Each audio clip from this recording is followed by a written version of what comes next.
Actually, we always, as a family, we've always wanted to build a house where we look out rather than being in a closed box. In fact, it's one of the toughest jobs actually to do our own house as an architect.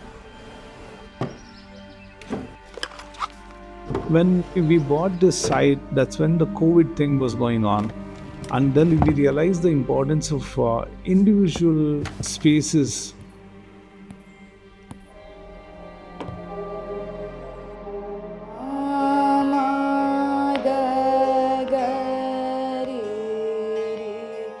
So that each of the member of the house can use these spaces individually without disturbing each other. Feel of the house is beautiful. Like every day we wake up with just looking at the sunrise, because the house faces the east and invites the morning sun deep into the house.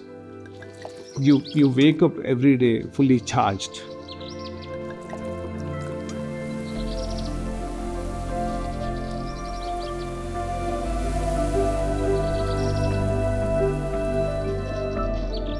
Hi, I'm Kukke from Kukke Architects. Today we are at Sharada in Bengaluru. It's a part of Buildify's coffee table book, 10 Homes in Bengaluru.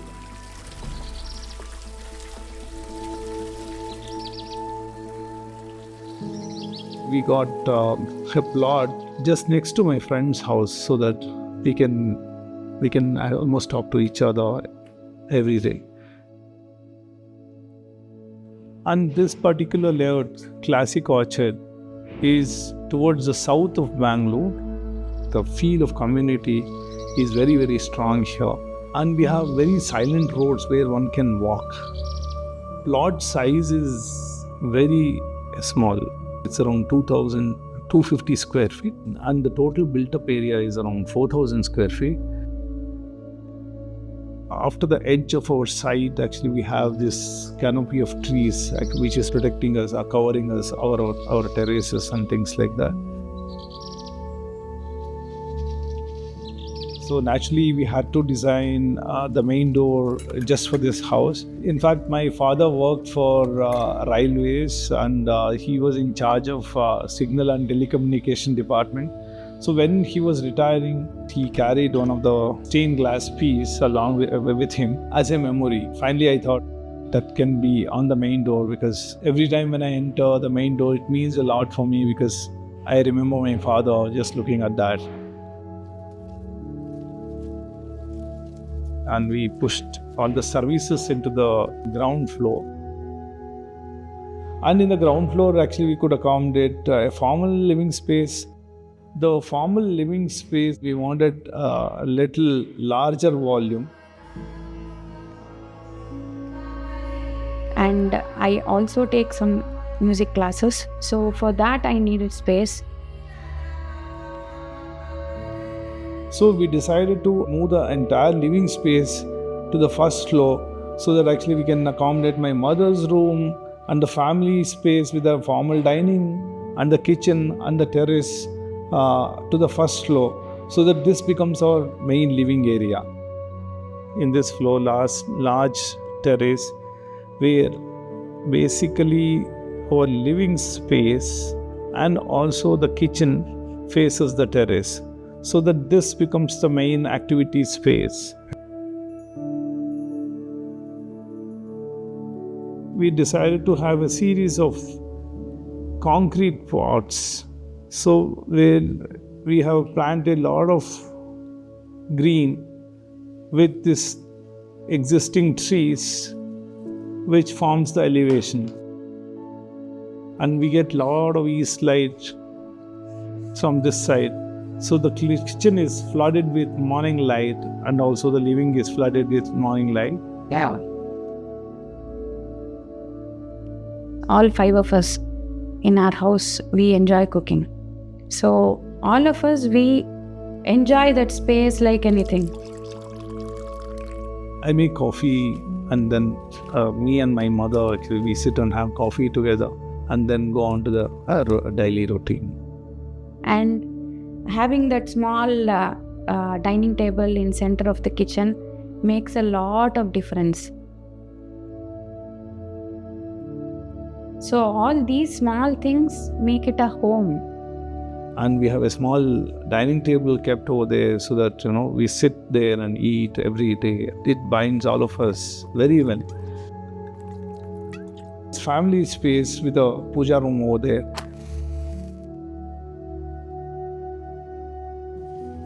Which overlooks my friend's house on the other side. The section of the house, actually, we decided to do it with vault, which is expressed in the elevation also, so that we get a larger volume in the center. This allows us to get the morning lights deep into the spaces on the other direction. The vault is basically built with fire bricks with the patterns on the ceiling, so that adds further to the aesthetics of the house.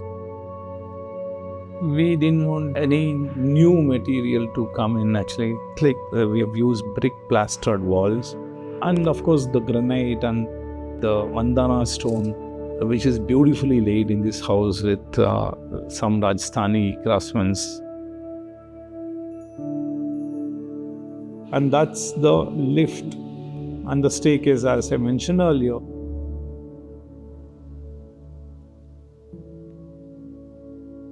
So the master bedroom is here with the restroom and all the wardrobe facilities over there.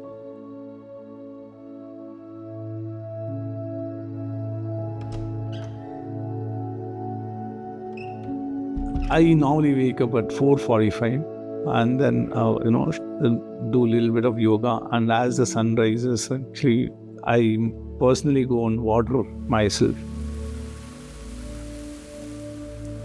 As we go on this side, it's about the nature and view and keeping in contact with the street and neighbors and things like that.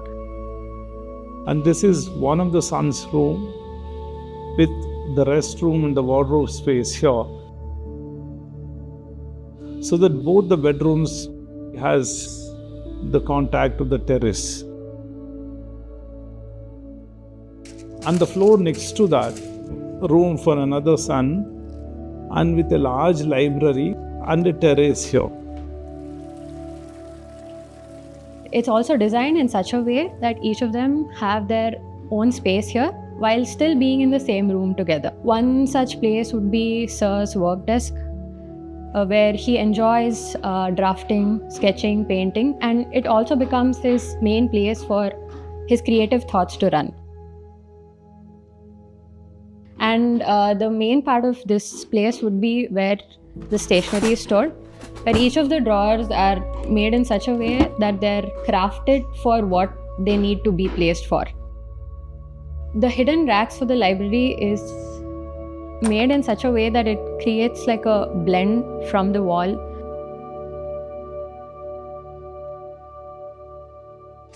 So the library faces onto a courtyard where there is a fish pond.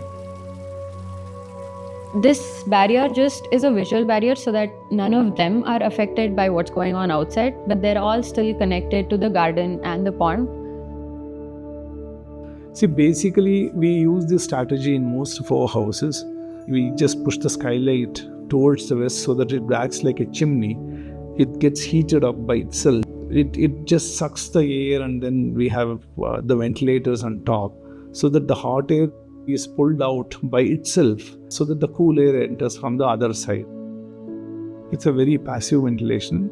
So most of the heat normally comes from the radiation, not with the direct sunlight actually. So wherever we don't have that kind of protection, we have a very deep window, or the wardrobes are placed under that side. Any architecture, and it's not about the style. The style comes and goes, but actually anything which makes you live at that moment in presence is a good architecture. When you are in a space, the space should not dominate.